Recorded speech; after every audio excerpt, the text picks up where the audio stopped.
A host of famous faces have come together calling for the fast food giant Nando's to clean up its act and tackle river pollution from one of its chicken suppliers.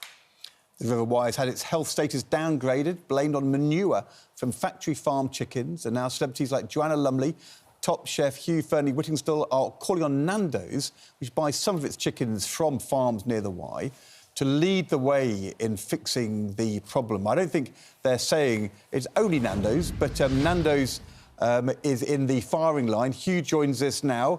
Is Nando's the worst culprit? Well, it isn't necessarily that they're the worst, but they're very conspicuous, and they do... chicken is absolutely at the centre of Nando's business, and they also go out of their way to make claims on their website and to their customers that they're an environmentally responsible, ethical brand. And we feel that position is wholly undermined by the fact that they are buying a huge amount of chicken from farms in the River Wye that are undoubtedly polluting, destroying life in the river. It's been going on for many years, and the situation is completely desperate. Local people are, in fact, taking legal action against one of the main owners of the chicken farms in the area. So Nando's are indeed right at the heart of this very grievous problem. They say they are not polluting the River Wye, and they have assurance of this from their supplier. They also say they're happy to meet with River Action. Are you planning to do that? Yeah, we'd love to talk to them. They have made a statement that you refer to there. They've chosen their words extremely carefully, and I would say a little bit cynically. They've said that they've had an assurance from the farms they buy from that those farms don't spread manure on the farms. Well, a chicken farm is an enormous shed, a metal shed with a concrete base. And if you spread the manure in that shed, you put the lives and welfare of your chickens at severe risk. It's actually in the land around the farms. It's often owned by the same farmers who are running the chicken farms. But I think they've been trying to sort of wheedle out of the problem on a technicality there. It's a mealy-mouthed choice of words, and it doesn't get to the heart of the problem, which is that there's simply no question that the big poultry farms around the River Wye are causing this pollution problem. It's highly destructive to wildlife. It creates a toxic slime in the river that's affecting the rest of the plant life, the insect life, the fish life, and the bird life. And local people have become... And indeed, when people's kids go swimming there, they often get sick now. Of course, this is the state of our rivers is a nationwide problem. We have to find ways to address it. Of course, the government's not off the hook either. They need to take action on this. But when you get a high-profile brand like Nando's, frankly, bragging about their environmental credentials and then not living up to them, it's a major problem. What's the actual legal position? Because there's laws, the Environment Agency, the Welsh equivalent, they can fine, they can sanction. Are they breaking the law, the farmers or the companies who are polluting, or are they actually doing something which the regulators say is permissible? It's a good question, Ed. It's actually quite hard to establish whether they're breaking the law because the Environment Agency, which would go out and do the work to ascertain that, has had its funding massively cut by the previous government and is now rendered almost toothless. But even if they're not breaking the law, there's certainly... one of the problems is a lot of the...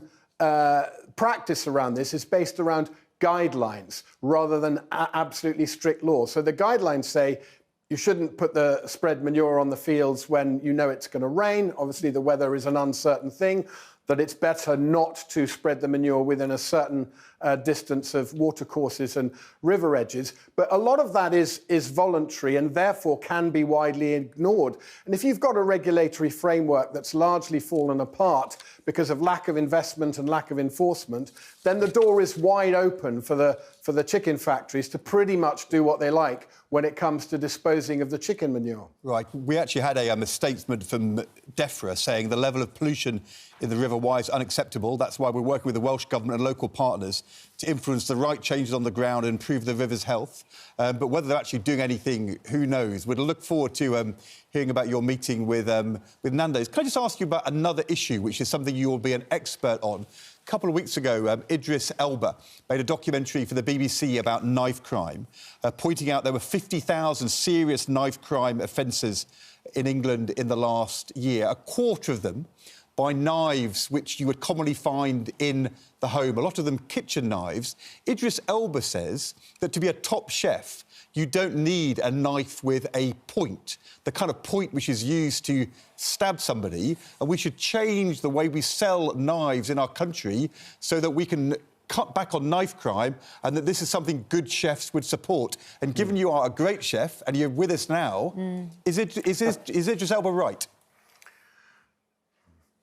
It's a very interesting point, and I would support some progress in this. I mean, it's certainly true that in the kitchen, most of the time, chefs, we're using the blade of the knife and not the point. Sometimes the point is handy to, I don't know, take out a little eye of a potato or something like that, but it's a very small percentage of the time that we use the tip or point of the knife.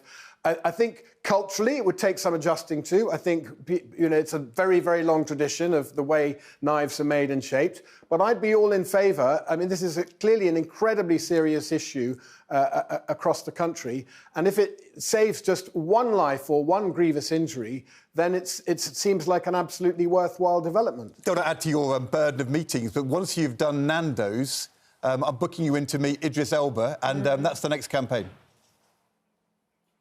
Well, it'd be a pleasure to meet Idris.